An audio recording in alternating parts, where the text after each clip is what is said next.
Hello guys, അപ്പോൾ എല്ലാവരും എന്ത് പറയുന്നു? അപ്പോൾ എന്തായാലും നമ്മളൊരു നീണ്ട ഗ്യാപ്പിന് ശേഷം പുതിയ വീഡിയോ ആയിട്ട് വന്നേക്കാണ് കേട്ടോ. ശരിക്കും പറഞ്ഞു കഴിഞ്ഞാൽ ഇപ്പം നീറ്റ് അടുക്കാറായി. ഇപ്പം നിങ്ങളെ ഒരു രീതിയിലും ഡിസ്ട്രാക്റ്റഡ് ആക്കാതിരിക്കാൻ വേണ്ടിയിട്ടാണ് ഞാനും ഇപ്പോൾ വീഡിയോസ് ഒന്നും ചെയ്യേണ്ടെന്ന് തീരുമാനിച്ചേക്കുന്നത്. കാരണം ഇപ്പോൾ എൻ്റെ വീഡിയോസ് കാണാനാണെങ്കിലും നിങ്ങൾ യൂട്യൂബിൽ കയറിയിട്ടുണ്ടെങ്കിൽ അത്രയധികം ഡിസ്ട്രാക്റ്റഡ് ആവും. പിന്നെ ഇന്ന് ചെയ്യാൻ പോകുന്ന വീഡിയോ അത് ഇന്ന് തന്നെ ചെയ്തിട്ടേ പ്രയോജനമുള്ളൂ എന്നെനിക്ക് തോന്നിയത് കൊണ്ടാണ് ഞാൻ ഇപ്പോൾ പോസ്റ്റ് ചെയ്യുന്നത് കേട്ടോ. അപ്പോൾ നമ്മളുടെ ഇന്നത്തെ വീഡിയോയിൽ ഞാൻ എയിംസിലെ BSc നഴ്സിംഗ് കോഴ്സിനെ പറ്റിയിട്ടാണ് പറയുന്നത്. എനിക്ക് കുറേ നാളായിട്ട് ഈ ഒരു കമൻറ്റ് വരുന്നുണ്ട്. പക്ഷേ എനിക്ക് ശരിക്കും പറഞ്ഞു കഴിഞ്ഞാൽ ഒരു ആക്യുറേറ്റ് ആയിട്ടുള്ളൊരു ഇൻഫർമേഷൻ നിങ്ങളിലേക്ക് എത്തിക്കാൻ പറ്റിയൊരു സോഴ്സ് എനിക്ക് ഉണ്ടായിരുന്നില്ല. അപ്പോൾ എന്തായാലും റീസെൻ്റായിട്ട് എനിക്കിങ്ങനെ ഒരു കമൻറ്റ് വന്നപ്പോഴാണ് എൻ്റെ ശാലുവിനോട്, എൻ്റെ അനിയത്തിയോട് ഞാൻ ഇതിനെപ്പറ്റി പറഞ്ഞപ്പോഴാണ് അവൾ പറയുന്നത് അവളുടെ ഒരു ഫ്രണ്ട് എയിംസ് റായ്പൂരിൽ പഠിക്കുന്നുണ്ട്. ആളിപ്പോൾ second year BSc nursing student ആണ് കേട്ടോ. അപ്പോൾ ആളുടെ കയ്യിൽ നിന്ന് കിട്ടിയ കുറച്ച് ഇൻഫർമേഷൻസ് വെച്ചിട്ടാണ് നമ്മൾ ഇന്നത്തെ വീഡിയോ ചെയ്യുന്നത്.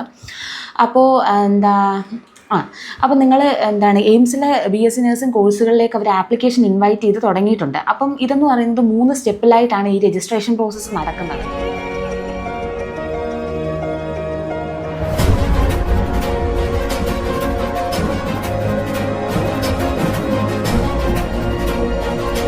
അപ്പോൾ ഡീറ്റെയിൽ ആയിട്ട് പറയുവാണെങ്കിൽ നമ്മളുടെ ഇന്ത്യയിൽ 17 എയിംസിലായിട്ടാണ് നമുക്ക് BSc നഴ്സിംഗ് കോഴ്സസ് വരുന്നത്. എയിംസ് ഡൽഹി, ഞാൻ സ്ക്രീൻ ഷെയർ ചെയ്ത് സൈഡിലായിട്ട് കാണിച്ചേക്കാം. AIIMS Delhi, AIIMS Bhubaneswar, AIIMS Jodhpur, AIIMS Patna, AIIMS Raipur, AIIMS Rishikesh, AIIMS Bareilly, AIIMS Mangalagiri, AIIMS Nagpur, AIIMS Kalyani, AIIMS Bathinda, AIIMS Gorakhpur, AIIMS Guwahati, AIIMS Jammu, AIIMS Bilaspur, AIIMS Deoghar, AIIMS Bibinagar. ഇങ്ങനെ 17 എയിംസിലായിട്ടാണ് കേട്ടോ നമ്മുടെ BSc നഴ്സിംഗിൻ്റെ കോഴ്സസ് വരുന്നത്. അപ്പോൾ നമ്മൾ രജിസ്റ്റർ ചെയ്യേണ്ട, അതായത് BSc നഴ്സിംഗ് കോഴ്സസിന് വേണ്ടിയിട്ട് നമ്മൾ രജിസ്റ്റർ ചെയ്യേണ്ട സൈറ്റ് എന്ന് പറയുന്നത് എയിംസിൻ്റെ സൈറ്റായിട്ടുള്ള www.aimsexams.ac.in ആണ്. അപ്പോൾ ഞാനത് കമൻറ്റിലായിട്ട് പിൻ ചെയ്തേക്കാം കേട്ടോ. ഞാൻ സ്ക്രീനിൽ നിങ്ങൾക്ക് കാണിച്ചേക്കാം. www.aimsexams.ac.in ഇതാണ് സൈറ്റ്. അപ്പോൾ അവിടെ നമ്മൾ സൈഡിലായിട്ട് നിങ്ങൾക്ക് കാണാം അക്കാഡമിക് കോഴ്സസ് എടുത്തിട്ടുണ്ടെങ്കിൽ നമുക്ക് അവിടെ നഴ്സിങ്ങിന് തന്നെ 2 കോഴ്സസ് കാണാൻ പറ്റും.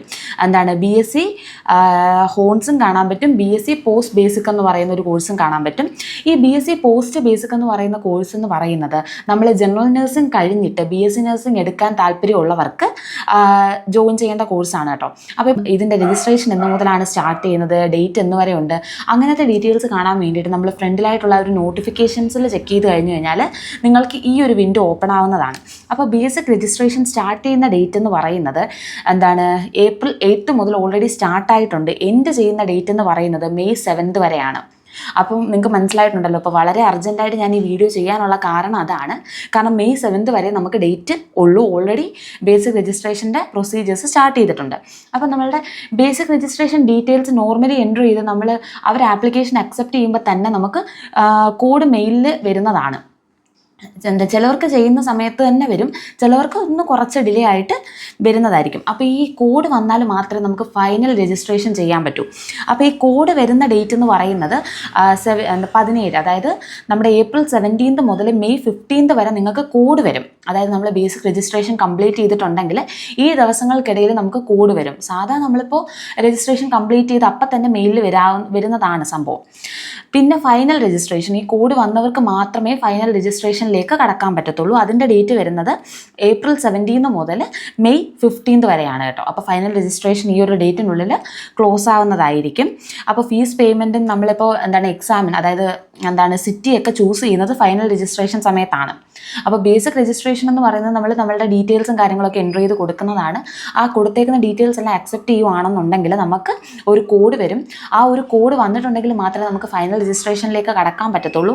അപ്പോൾ ഫൈനൽ രജിസ്ട്രേഷനിലാണ് നമ്മൾ ഫീസ് പേയ്മെൻറ്റും നമ്മൾക്ക് എക്സാം സെൻറ്ററും ഒക്കെ നമ്മൾ ചൂസ് ചെയ്യുന്നത് ഫൈനൽ രജിസ്ട്രേഷൻ സമയത്താണ് കേട്ടോ. അപ്പോൾ ഇനിയിപ്പോൾ നമ്മൾ ലാസ്റ്റ് റാങ്ക് കട്ട് ഓഫ് ഡീറ്റെയിൽസിലേക്ക് പറയുകയാണെന്നുണ്ടെങ്കിൽ കഴിഞ്ഞ കൊല്ലം ജനറൽ കാറ്റഗറിയിൽ 6391 വരെയാണ് പോയിട്ടുള്ളത്. EWSൽ പോയിട്ടുള്ളത് 6387 റാങ്ക് വരെയാണ്. OBCയിൽ, അതായത് NCL നോൺ ക്രീമി ലെയർ കിട്ടിയിട്ടുള്ള OBC കാറ്റഗറിയിലേക്ക് പോയിരിക്കുന്ന റാങ്ക് എന്ന് പറയുന്നത് 9851 വരെയാണ് കേട്ടോ. അപ്പോൾ ഇനി എക്സാം എങ്ങനെയാണെന്നുള്ളത്, നമ്മളുടെ നീറ്റിൻ്റെ അതേ സിലബസ് തന്നെയാണ് എക്സാംസ് വരുന്നത്. 100 ക്വസ്റ്റ്യൻസ് ആണ് വരുന്നത്. ഒരു ക്വസ്റ്റ്യൻ 1 മാർക്ക് എന്നുള്ള രീതിയിലാണ് വരുന്നത്. നെഗറ്റീവ് മാർക്കിംഗ് എന്ന് പറയുന്നത് 0.4 മാർക്സ് ആണ് കേട്ടോ. അപ്പോൾ ഈ 100 ക്വസ്റ്റ്യനകത്തിൽ 30 ക്വസ്റ്റ്യൻ ഫിസിക്സ് ആയിരിക്കും, 30 ക്വസ്റ്റ്യൻ കെമിസ്ട്രി ആയിരിക്കും, 30 ക്വസ്റ്റ്യൻ ബയോ ആയിരിക്കും. അപ്പോൾ നമുക്ക് ടോട്ടൽ 90 മാർക്സ് ആയിട്ടുണ്ട്. ബാക്കി 10 മാർക്സ് എന്ന് പറയുന്നത് general knowledge plus mental ability questions ആയിരിക്കും കേട്ടോ. അപ്പോൾ ഈ ഒരു വർഷം നടന്നിട്ടുള്ള ജനറലായിട്ടുള്ള കാര്യങ്ങൾ, അതായത് ജനറൽ നോളജിനകത്തിൽ അതാണ് വരുന്നത്. ഈ ഒരു വർഷം നടന്ന കാര്യങ്ങളാണ് കൂടുതലായിട്ടും ചോദിക്കുന്നത്. പിന്നെ മെൻ്റൽ എബിലിറ്റി IQ ടെസ്റ്റ് ചെയ്യുന്ന ക്വസ്റ്റ്യൻസ് ഡെഫിനറ്റ് ആയിട്ടും ഉണ്ടായിരിക്കുന്നതായിരിക്കും. അപ്പോൾ ഇപ്പോൾ നമ്മളിങ്ങനെ എക്സാംസൊക്കെ ഇനിയിപ്പോൾ എക്സാംസ് എല്ലാം എഴുതി കഴിഞ്ഞിട്ട് റിസൾട്ട് വരുന്നത് ഏകദേശം സെപ്റ്റംബറിലേക്കൊക്കെ ആയിരിക്കും കേട്ടോ.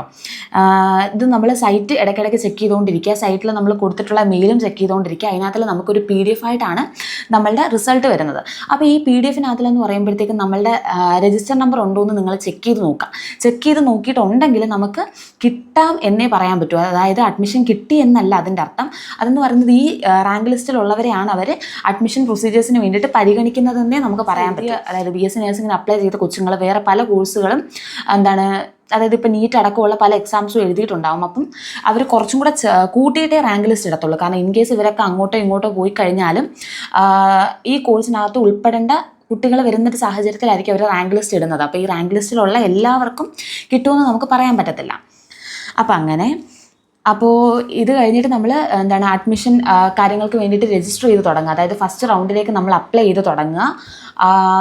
അതായത് സാധാ രീതിയിൽ നമ്മളിപ്പം നീറ്റിൻ്റെയൊക്കെ ഫസ്റ്റ് റൗണ്ട് പോലെ നമ്മൾ ഓപ്ഷൻസ് ഒക്കെ വെച്ച് രജിസ്റ്റർ ചെയ്ത് തുടങ്ങാം. 3 റൗണ്ടാണുള്ളത്. First round, second round, open round. Open റൗണ്ടിൻ്റെ സമയത്ത് നമ്മൾ 50,000 മുതൽ 1 ലക്ഷം രൂപയുടെ DD വെച്ചിട്ടാണ് നമ്മൾ അപ്ലൈ ചെയ്യുന്നത്. കാരണം ഇപ്പോൾ ഫസ്റ്റ് റൗണ്ടിൽ കിട്ടിയിട്ടുണ്ടെങ്കിൽ നിങ്ങൾക്ക് വേണമെങ്കിൽ ഇപ്പോൾ ആ ഒരു എയിംസ് വേണ്ടെന്നുണ്ടെങ്കിൽ നമുക്ക് ഓപ്ഷൻ അപ്ഗ്രേഡ് ചെയ്യാൻ പറ്റും. സെക്കൻഡ് റൗണ്ടിൽ കിട്ടുന്ന കോളേജ് നമ്മൾ മസ്റ്റായിട്ടും എടുക്കണം. അതായത് വേണ്ടവർ മാത്രം എടുത്താൽ മതി. ഇതിപ്പോൾ കേരളത്തിലിപ്പോൾ മോപ്പപ്പ് ആണെങ്കിൽ അങ്ങനെ തന്നെയല്ലേ, നമ്മൾ 10,000 രൂപ കൊടുത്താണ് രജിസ്റ്റർ ചെയ്യുന്നത്. അതുപോലെ തന്നെയാണ് ഇവിടെയും നമ്മൾ 50,000 മുതൽ 1 ലക്ഷം രൂപയുടെ DD കൊടുത്തിട്ടാണ് നമ്മൾ ഓപ്ഷൻ രജിസ്റ്റർ ചെയ്യുന്നത്.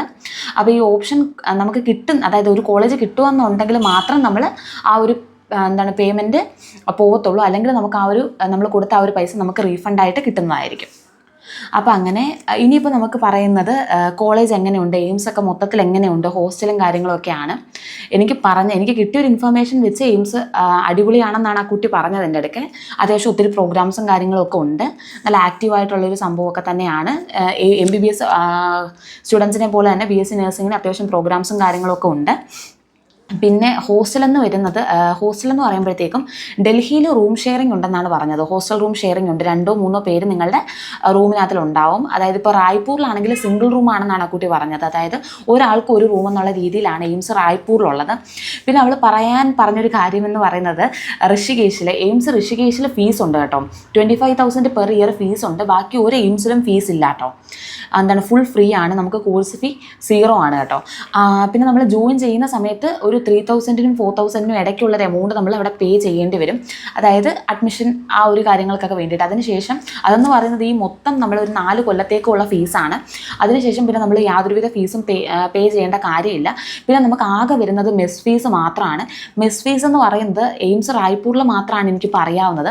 3,982 രൂപയാണ് കേട്ടോ. 3,982 റുപ്പീസാണ് നിങ്ങൾക്ക് പെർ മന്ത് മെസ് ഫീസ് ആയിട്ട് വരുന്നത്. മെസ്സിലെ ഫുഡൊക്കെ നല്ലതാണെന്നാണ് കുട്ടി പറഞ്ഞത്. 3 ഡേയ്സിൽ ഒരു 1 വീക്കിൽ 3 ദിവസം നമുക്ക് ചിക്കൻ ഉണ്ടാവും, 2 ദിവസം മുട്ട ഉണ്ടാവും എന്നൊക്കെയാണ് കുട്ടി പറഞ്ഞത്. അപ്പോൾ ഫുഡൊക്കെ നല്ലതാണെന്നാണ് പറഞ്ഞത്. അപ്പോൾ കോഴ്സിനെ പറ്റി പറയാനാണെങ്കിൽ മൊത്തത്തിൽ കോഴ്സ് വരുന്നത് 4 വർഷമാണ്. അതിൽ 3.5 വർഷമാണ് നമ്മളുടെ അക്കാഡമിക് പീരീഡ് വരുന്നത്. ബാക്കി 6 മന്ത്സ് ഇൻറ്റേൺഷിപ്പാണ്. അപ്പോൾ 3.5 വർഷം കോഴ്സ് പ്ലസ് 6 മന്ത്സ് ഇൻറ്റേൺഷിപ്പാണ് വരുന്നത് കേട്ടോ. അപ്പോൾ ഞാൻ എന്തായാലും നമ്മളുടെ രജിസ്ട്രേഷൻ, അതായത് നിങ്ങൾ BSc നഴ്സിംഗ് കോഴ്സുകളിലേക്ക് രജിസ്റ്റർ ചെയ്യേണ്ടുന്ന സൈറ്റിൻ്റെ ലിങ്ക്, അതായത് എയിംസിൻ്റെ സൈറ്റിൻ്റെ ലിങ്ക് ഞാൻ കമൻറ്റ് സെക്ഷനിൽ പിൻ ചെയ്തേക്കാം. അപ്പോൾ വേണ്ടവരൊക്കെ പോയി ചെക്ക് ചെയ്ത് നോക്കുക. എനിക്ക് കിട്ടിയ ഇൻഫർമേഷൻസ് വെച്ചിട്ടാണ് ഞാൻ ഈ വീഡിയോ ചെയ്തത്. അപ്പോൾ നമുക്ക് അടുത്ത ഇൻഫോർമേറ്റീവ് വീഡിയോ ആയിട്ട് നെക്സ്റ്റ് സൺഡേ വരാം. അപ്പോൾ നമ്മളുടെ ഫൈനൽ ഇയർ MBBS സ്റ്റുഡൻറ്റിൻ്റെ ഒരു ഡേ ഇൻ മൈ ലൈഫ് ഒക്കെ ആയിട്ട് നമുക്ക് എല്ലാ വെനസ്ഡേയും വരാം കേട്ടോ. അപ്പോൾ ടാറ്റാ.